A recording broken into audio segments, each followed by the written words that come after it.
Hello বন্ধুরা, MP cartoon বাংলাতে আপনাদের সবাইকে স্বাগত। আমাদের গল্পগুলো যদি আপনাদের ভালো লেগে থাকে তাহলে প্লিজ সাবস্ক্রাইব করবেন আর পাশে থাকা বেল আইকনটি ক্লিক করে দেবেন। আর হ্যাঁ, বেশি বেশি লাইক করবেন, কমেন্ট করবেন আর শেয়ার করবেন। একবার একটি আপেল গাছে একটা এমন আপেল ছিল যে সবার থেকে আলাদা। ওই আপেলটা ছিল খুবই লাল টুকটুকে ও রসে ভরা। ওই আপেলটা নিজে নিজে চিন্তাও করতে পারতো, আবার কথাও বলতে পারতো।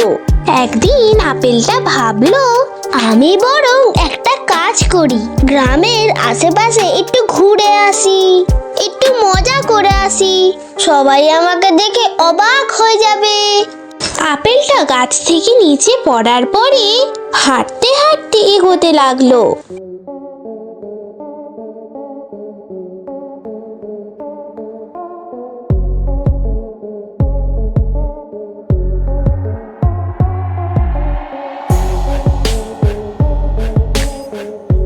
তার একটি রাস্তায় কুকুরের সাথে দেখা হলো।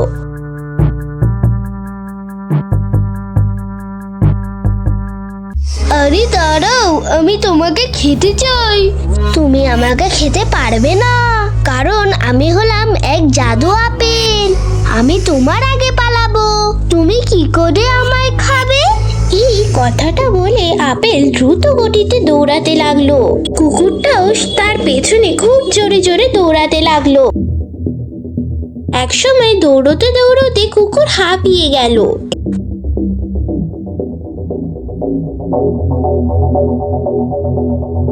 আর ও আবার নিজের জায়গায় ফিরে গেল। তখনই একটি ছোট্ট বাচ্চা মেয়ে সেই আপেলটাকে দেখলো।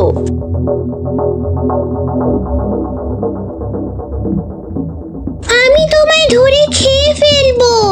তুমি আমায় খেতে পারবে না, কারণ আমি হলাম এক জাদুই আপেল। আমি তোমার আগে পালাবো, তুমি কি করে আমায় খাবে? আপেল খুবই দ্রুত গতিতে দৌড়তে লাগলো, আর সেই বাচ্চা মেয়েটাও সেই আপেলটার পেছনে দ্রুত গতিতে দৌড়তে লাগলো।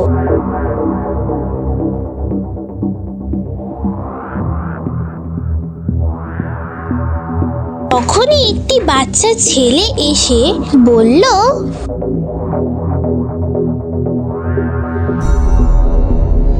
কি সুন্দর দেখতে আপেলটা, আমি এখন এটাকে ধরে খাবো। তুমি আমায় খেতে পারবে না, কারণ আমি হলাম এক জাদুই আপেল। আমি তোমার আগে পালাবো, তুমি কি করে আমায় খাবে? তখনই একটি মহিলা এলো আর বলল, বাহ, আমিও এতে চাই। তুমি আমায় খেতে পারবে না, কারণ আমি হলাম এক জাদুই আপেল। আমি তোমার আগে পালাবো, তুমি কি করে আমায় খাবে? আপেল জোরে জোরে দৌড়তে লাগলো, আর তার পেছনে একটি ছোট্ট মেয়ে, আর তার পেছনে একটি ছোট ছেলে, আর সবার শেষে একটি মহিলা আপেলটার পেছনে দৌড়তে লাগলো।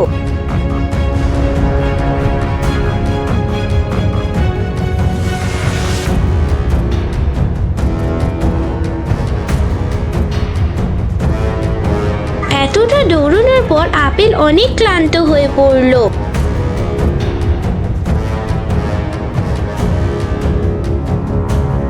আমি এক কাজ করি, ঘাসের মধ্যে লুকিয়ে যাই, তাহলে কেউ আমায় খুঁজেই পাবে না।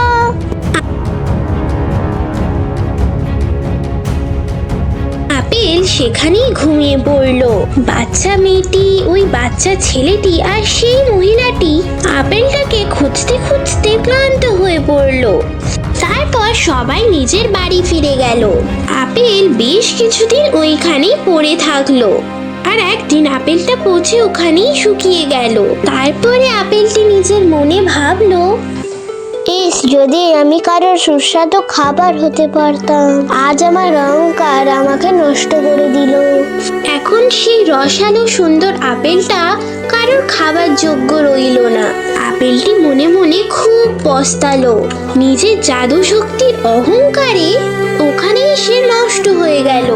নিজের সৌন্দর্যের উপর অহংকার করার ফল ভালো হয় না।